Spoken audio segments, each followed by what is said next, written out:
Dermot Buffini. How you doing, buddy? Good to see you, Adam. Nice to see you. Thanks for having me.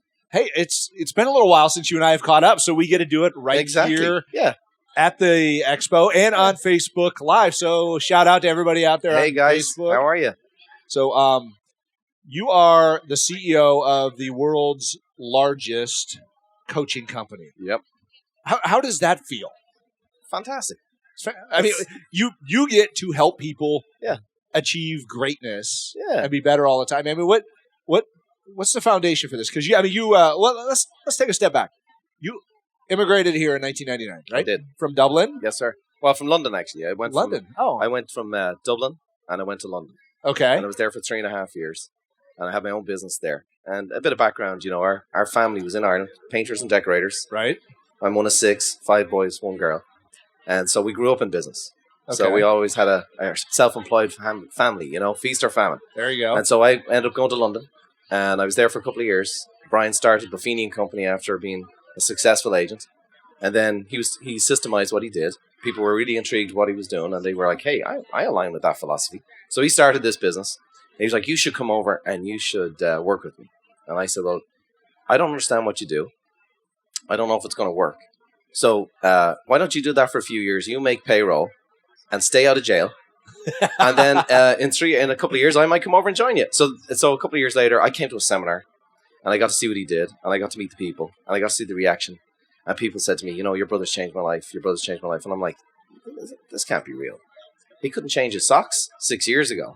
And now he's changing people's lives. But it was real. And it intrigued me. And eventually I came over, and I started in the grassroots of the company, and I learned the business like yourself. Right. I learned the business in the business.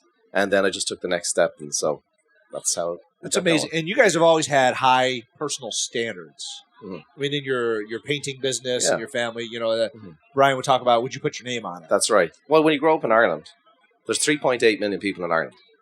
Most of them are called Murphy. Okay.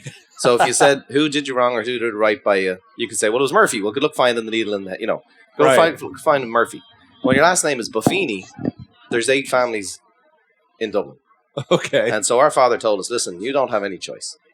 If you're going to work for people or if you're going to serve people, you better do what you said you're going to do and do more. Because if you do great work, people are going to refer you, they're going to find you, and they're going to value what you do, and you're going to stand out.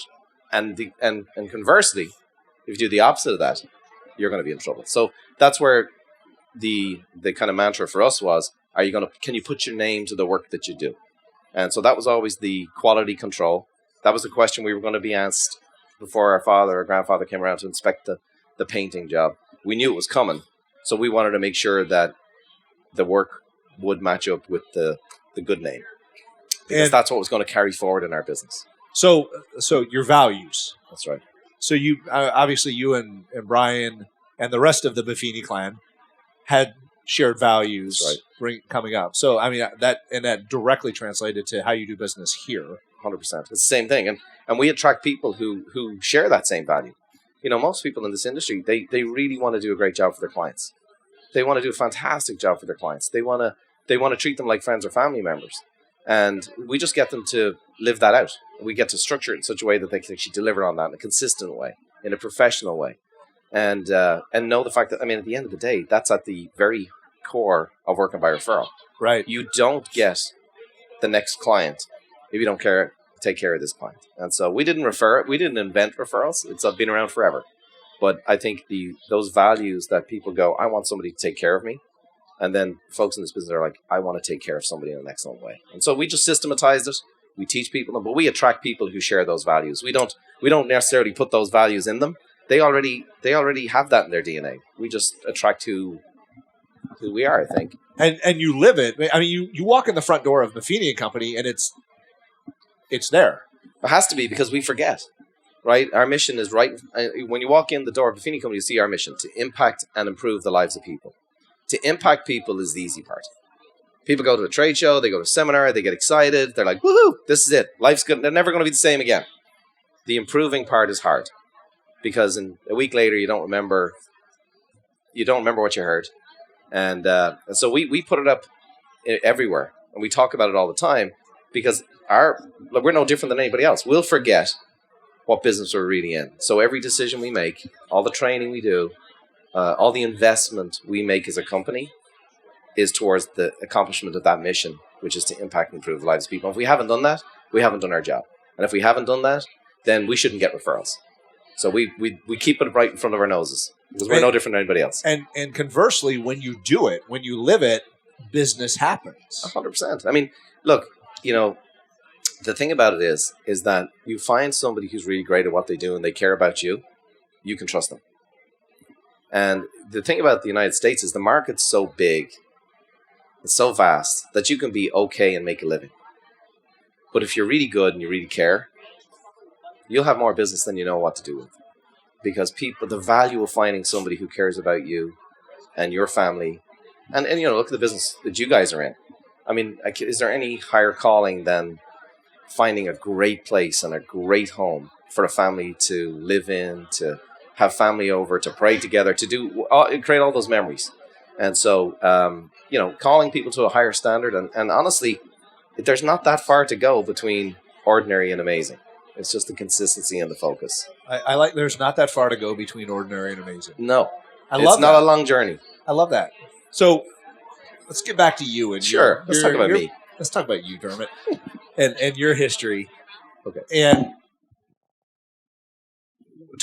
looking at you show up here. Brian says, "Hey, come on over." I know Brian showed up here with like $5 in his pocket or something like that.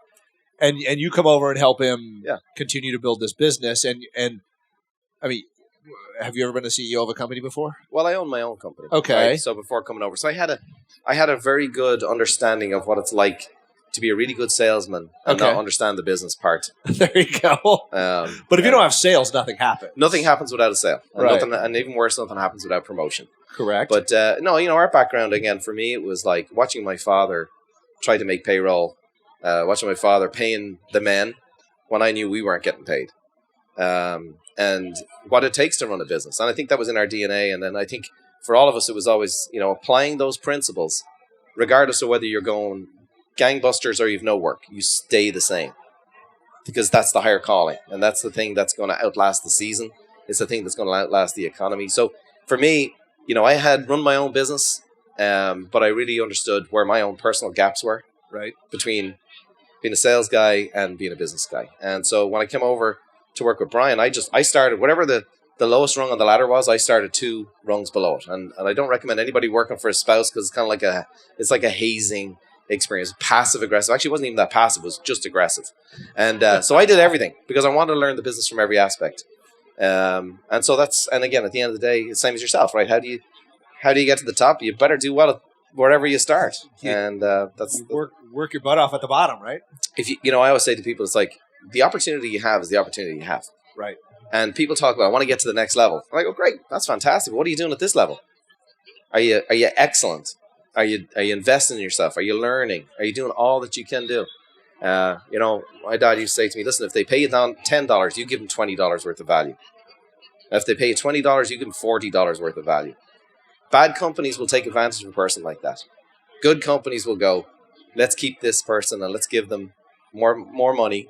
But either way, you win because you're already doing that work at a $40 level, and so you're ready and you got the muscles. And that's kind of always been our mantra. And at the end of the day, it's not even with our company. It's like we just constantly want to be better for our customers, and there's always room to get better, not for perfection, but just to be better. So that's kind of our focus, and that's been my little journey. And your company builds out of it's referral based. Is and kindness. It's doing things, the pop buys, the constant giving that happens. Yeah. I mean, how was that built into your life? I mean, again, Ireland, if you've ever been to Ireland, it's like they have, it's a hospitable place. Oh yeah. And please and thank you is the ultimate respect. I mean, you say hello and please and thank you, and little things like that are just a spirit of hospitality and generosity, to show somebody else respect and kindness. And I think that's in the culture. And I think at the end of the day, even now, it's more valuable. My kids are out for dinner and people are like, oh my gosh, your kids are amazing. I'm like, really? I wasn't thinking that about 2 minutes before you got here. Why? Because they say please and thank you, and they they say they order their own food, and they just little things like that where people feel like, hey, you see me, you acknowledge me, and who doesn't want that? So again, it's for us. It's about, as I said, it's just we enjoy what we do, helping people. It's hard to believe we've the opportunity we've had, but at the end of the day, as sophisticated as our business has become, or as big as we've become, or whatever else, at the end of the day, it always boils down to, did we help anybody today, and who's the next person we're going to help? And I think that's fun, right? That's great. Fun. Yeah, I mean, if that's what you go around pursuing in your business every day, how can you lose? Totally. And it's no different to our clients. Yep. That's what they want to do. They want with their life and their talents, provide more value to somebody else's life. That's what I believe. And it's an amazing thing. And honestly, to see the community of people that we get to serve, it's just amazing what the impact they're having in their communities. To not only just serve their clients, but in actual fact, to raise the professional level of how people value and perceive a realtor in the business as a person of value and trust. And that's really cool to see it passing along. So you and I were talking about that in the realtors in the community, and combining that with leadership, because that's the beauty of this industry is, we have, let's say 1.4 million realtors. They have to be leaders. They have to be leaders in their community. Right. You had to become, a better leader every single day in growing your business, because, the next day something happens, your business is scaling, your leadership has to scale as well. Right. Where do you think, the leadership capability is in our industry versus where do we need to? Is it great where it's at, or how can we make it better? Or I think that's a great question. I think we talk to folks all the time. They get into a business, but we're not thinking about it as you are the CEO, you're the COO, and you're actually the CFO of the business, right? And so you get in and you're trying to get something going, and you're a salesperson. You're just trying to make some sales, trying to get somebody to talk to you. Your phone, you get a voicemail. You're like, somebody called me. This is the greatest day of my life. Then you get a few sales, then you get a few wins, then you get a few bucks, and then you got to take the next level. But that doesn't mean that you've grown as you've got the business structure, like I didn't when I started my business.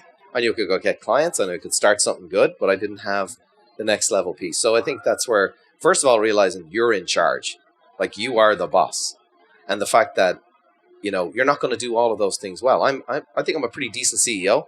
I'd be a horrible CFO. I mean, they don't let me even in that department, and they shouldn't. I'd be pressing buttons, stuff would be going everywhere. It's not good. But I want to be a great CEO. But I think at the end of the day, it's like you're in charge. Right. The emotions of the client are not in charge. The economy's not in charge. The circumstances of your life are not in charge. You're in charge. And I think at the end of the day, it's like, I can't lead anybody else if I can't lead myself. And so I think that's the leadership challenge anyway. It's like, if I can grow myself, then maybe I might be able to help somebody else through that process too, and develop them to take over their own leadership role. So I think we've got a ways to go. Right. But I think the first thing has to start with awareness and people going, hey, I'm in charge. So I'm the leader. So let's call that the realization. Okay. Mm-hmm. I'm in charge. You're in charge. These people are in charge of their business. We've established that, and we go, all right, check. Mm-hmm. I've got it in my head. In other words, no one's coming to help you. You gotta make some decisions here, right? So, what's the next thing? What do I need to do to put my next foot forward and take that step to be a better leader, to grow a business, to help the clients better, things like that? Well, I think number one is you can't lead anybody if you don't know where you're going. Okay. Right? So it's like, what do you want? So have a plan. Well, what do you want? Like, even just start with what do you want? Okay. Right? And then we can build a plan. All right. So a goal. What do you want? And when we ask most people about what do you want, they're like, I don't know, actually. But if you ask them, so sometimes you start and say, what do you not want? Oh, that comes out quick. I don't want to be dealing with jackass clients. I don't want to be spending more than I make. Great. Let's write the opposite of that. And so first of all, saying what you want. What do you desire? Start with, who am I? What do I want to do? What do I want to stand for? Who do I want to attract as a customer? And who do I want to attract to my team? And so making that really clear. Because without clarity, you get nothing. You give no direction. So I think a plan and all that sort of stuff can come with a little bit of experience, a little bit of doing, a little bit of mentoring, maybe some coaching, but even meet with other people around business. So I think number one is saying, I'm in charge. What do I want? Why did I get into this business? And at the end of the day, let me start off the right foot, not owned by the business, but I own the business. Okay. And the business is the vehicle for the things I want to accomplish, because that's where I want to get to. And so I think it's just, I don't know about you, but I have, leadership's not always a very sexy thing. Right. Because ultimately, at some point, you stop pointing the fingers out there and all the fingers kind of go this direction. And like yourself, I kind of enjoy it. I feed off of that. I love that, because once it starts going like this, we've got accountability. Well, it also gives people a chance to go, I don't have all the answers. Right. It's like, the CEO, it's like people like, well, it's all on you. You're the Braveheart character. It's like, no, I got a great team. Yep. They know more than I know. And they're really skilled in what they do. And it's like, I'm going to redistribute the responsibility and the opportunity and play my role. And then trust them for what they do. Because the other side is the difference between taking charge and taking control. Okay. Taking charge is I'm going to take responsibility for the direction we're going. I want to play my role. I'm going to do my part. But taking control limits your opportunity. Because this is control. Nothing can come in. And nothing gets out. Right. And so open it up like this and saying, here's what the vision is. Here's what we're trying to do. Let's keep working towards impact and improving the lives of people. And how do you think we can do that better? And it just invites people into an environment that you just become a better leader, because you got everybody in the game. And I think I see our clients do that with their customers. Sitting down saying, hey, listen, I want to do a great job for you in my business. Can you tell me about your experience with me? What did you like? What did I do well? What could I have done more of? Because you learn from your clients, and you learn things that you look at your marketing and go, oh my gosh, this is so much better than what I'm putting in my marketing about myself. This is who I am. So I just think the leadership piece can even happen. You can develop as a leader by just asking your customers, what do you need from me? What did you not need from me? What did you value? What do you want more of? So I think, anyway, so you sound like a coach. I want to be one day. Let's talk about this. I'm a huge fan of, a leader has to be coachable. Okay. I mean, if you're not coachable, you're not a leader. Let's just call it what it is. All great leaders have great coaches, and they continue to seek to better themselves, but they have to be willing to hold up the mirror and explore where they're at. 100%. So you run a coaching company. Yep. Largest coaching company in the world. Okay. And you guys have an amazing podcast as well. Fastest growing business podcast, I think. Yeah, it's going good. So what does being coachable mean to you? And why should we care about that as leaders? Well, I think it's better to be humble than be humbled. I like that. I walk in the door every day and I ask Rainey, who's at the front desk, what's happening? Because every person I meet knows something I don't. So as a coaching company, the challenge with being a coaching company or a guru or something like that is that at some point you kind of think that you know some stuff and that like you're the answer man. And when you're at that spot, you're really dangerous. I personally have, I'm in more groups than telling you. I think I've got some issues, but I need to be, because I learned from other people's experience. I'm in mentoring groups. I mentor people. I get mentored by people. Hey, what do you think about this? There's days when I'm in the office and somebody comes up and goes, what are we going to do with this? And I'm like, let me have a think about that. I go into my office, lock the door, get up on the couch and just curl up for a little bit. And then I go, well, maybe somebody knows about this. Maybe somebody's seen this before. Maybe that's not this big of a deal. I'll pick up the phone to somebody and say, hey, somebody I respect, somebody I know, somebody who's done something, somebody who I share the values with. And I go, what would you do if you're in my position? And 9 times out of 10, I go with what they say. Because they're not emotionally attached to it. They're not defensive about the last decision I made. That was wrong. And I just think, as you said, 100%, if you're not coachable, something's going to coach you. And it might not be what you want, and might not be where you want to go to. So we, myself, Brian, our team, we are always looking for an outside perspective, because Jack Nicklaus, I'm a golf fan. Jack Nicklaus is the #1 golfer in the world for years. Probably the greatest player ever played. And Jack would get a golf lesson every 3 days. And people said, Jack, why do you get golf lessons? I mean, you're killing everybody. You're winning British Opens. You won 18 majors. And he said, because I can't see where my hands are at the top of the backswing. And what you think and how it feels, I can't see back here, but a coach can. And a couple of small adjustments make a huge difference. So we've learned from you guys. We've learned from Dave Lineker. There's so many people to learn from. And as I said, it just makes us better. And we have to be coachable too if we're going to coach other people. I love that. That's amazing. So on Start With a Win, my podcast, which we're broadcasting live right now, a couple questions. You have a favorite quote? I have a couple. Okay. My mother is a quote machine. All right. And she used to have one, and I hate it. And I think probably every parent has told their children. Now I'm telling my children, which is, show me your friends and I'll tell you who you are. I like it. And I think it's true. Show me your friends and I'll tell you who you are. And then that can work good and bad. And then another great Irish philosopher, Conor McGregor. Deep waters. Well, Conor, he is deep waters, actually. He said, you're either winning or you're learning. And I think that there's no losing if you're learning.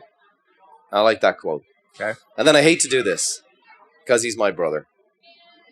But he has a few quotes himself. And one of the things Brian has said, and I've heard him said over, which is, just being yourself is good enough to be great.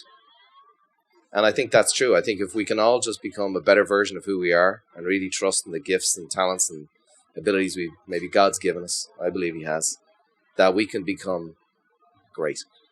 So they're three. Awesome. But if you want more, call my mother. She's got a load of them. All right. I will do that. I love it. Dermot, how do you start your day with a win? I try to win it as early as I can. So I thought my assistant, I have an amazing lady, Kristen Davis, and she loved working with me so much she moved to Virginia, from Carlsbad to Virginia, and she said, do you think we could make this work? And I said, I think we'll give it a go. So I agreed to it. But I forgot that she's 3 hours ahead of me. Uh-oh. So my day normally starts with a call at about 6 o'clock. But here's what's fantastic about that is we're already working in the future. She's in the future and she's working ahead. So I try and start early. I generally like to know where I'm going that day, what I'm doing. I want to make sure I try and do my head work in the morning between 9 and 12. Okay. Between 6 and 9, I want to get my head and heart ready, and I want to do something that sets me up for the day. Read something, listen to something. I do a lot of breakfast in the morning with people like the mentors and people like connecting with people. And then 9 o'clock, it's go time. And I try to get the most head work that has to be done between 9 and 12. Because I don't know about you, but after lunchtime, I'm ready to, I'm not much use to anybody, I don't think. And then I personally finish my day at around 3 or 4 o'clock with a workout. Okay. And I go to a trainer, and then that's how I transition out of the day. So that's kind of my routine. But the win for me is knowing what you're going to do before you get there. Have an intentionality for the day, an intentionality for every meeting, and win it as early as you can. Because at the end of the day, if I win the day by 9 o'clock in the morning, I take the rest of the day off. That's a win. Let's go. I love it. So that's what I try and do. I love it. Thanks so much for being with us here today. Ladies and gentlemen, help me give a big round of applause to CEO of Thank you Buffini very and Company, much. Thanks a million. Great to be here. Thanks for being on Start With a Win. Awesome. Thanks a million. Thanks for having me.